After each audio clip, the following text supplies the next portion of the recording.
নমস্কার, পিয়ালি সংসারে আপনাদের প্রত্যেককে স্বাগত। আজকে রাতে ডিনারে আমি চাউমিন করছি, আর চাউমিনের সেরকম কিছু ছিল না, তো আমি চটজলদি যতটুকু বাড়িতে যা ছিল সেটা দিয়েই করে নিচ্ছি। আশা করি আপনাদের ভালো লাগবে। দেখুন, আমি এখানে একটু পেঁয়াজ শাক, পেঁয়াজ সমেত সেটা কেটে নিয়েছি, আর ক্যাপসিকাম, আর কিচ্ছু ছিল না, না গাজর না বিনস। ওটা আমি ছোট করে কেটে আমি কড়াইয়ে সামান্য একটু সর্ষের তেল দিয়ে আমি ভালো করে ভাজা করে নিচ্ছি, আর একটা আমি কাঁচা লঙ্কা দিয়েছি। এটা ভাজা হয়ে যাওয়ার পর আমি একটা টমেটো কুচিয়ে রেখেছিলাম, সেটা দিয়ে দিলাম। টমেটোটা দিতে পারেন কিংবা স্কিপও করতে পারেন। আমি একটু কালারের জন্য এটা দিলাম, দেখতে ভালো লাগবে সবুজের সঙ্গে লাল, যেহেতু আমার আদার্স আর কিছু নেই এই জন্য। তারপর আমি একটু লবণ দিয়ে দিলাম। দেখুন, বাঁ হাতে লবণ দিতে গিয়ে একদম ছিটকে পড়েছে। যাই হোক, ভালো করে নাড়াচাড়া করে ভাজা হয়ে গেলে আমার দুপুরে চিকেনের একটু গ্রেভি ছিল, আমি ওটাও দিয়ে দিয়েছি।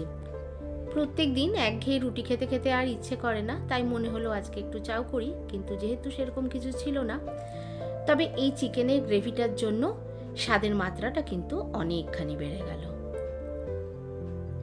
আসলে আমি মাঝে মধ্যে এরকম চিকেনের গ্রেভি বেশি থাকলে রেখে দিই, কিংবা মাটনের গ্রেভি থাকলে আমি রেখে দিই।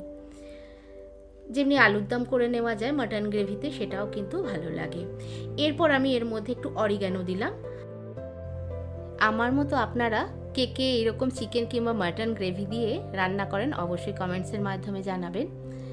এরপর এর মধ্যে আমি একটু ধনেপাতাও দিয়ে দিলাম। তারপর আমি একটু গোলমরিচ গুঁড়ো সেটাও দিয়ে দিলাম। সব দিয়ে খুব ভালোভাবে আমি মিশিয়ে নিলাম। আমার ভিডিও আপনাদের কেমন লাগছে সেটা অবশ্যই কমেন্টসে জানাবেন, আর লাইক, শেয়ার, সাবস্ক্রাইব করে আমার পাশে থাকবেন, এটাই আপনাদের কাছে আমার একান্ত অনুরোধ। এদিকে আমার সম্পূর্ণটা ওটা ভালো করে মেশানো হয়ে গেলে আমার সেদ্ধ করে রাখা চাউটা দিয়ে দিলাম, দিয়ে খুব ভালোভাবে মিশিয়ে নিলাম। মেশানোটা একটু সময় ধরেই করতে হবে, যাতে সম্পূর্ণ চাউয়ের গায়ে মশলাটা লেগে যায় ভালো করে। দেখুন, এরপর আমি কড়াই অফ করে দিলাম গ্যাসটা। আমি ভালো করে ছড়িয়ে এরপর আমি সার্ভ করলাম একটু শসা দিয়ে। আজকের মতো আমি এলাম, দেখা হচ্ছে আমার নেক্সট ভিডিওতে। আপনারা সবাই খুব ভালো থাকবেন। নমস্কার।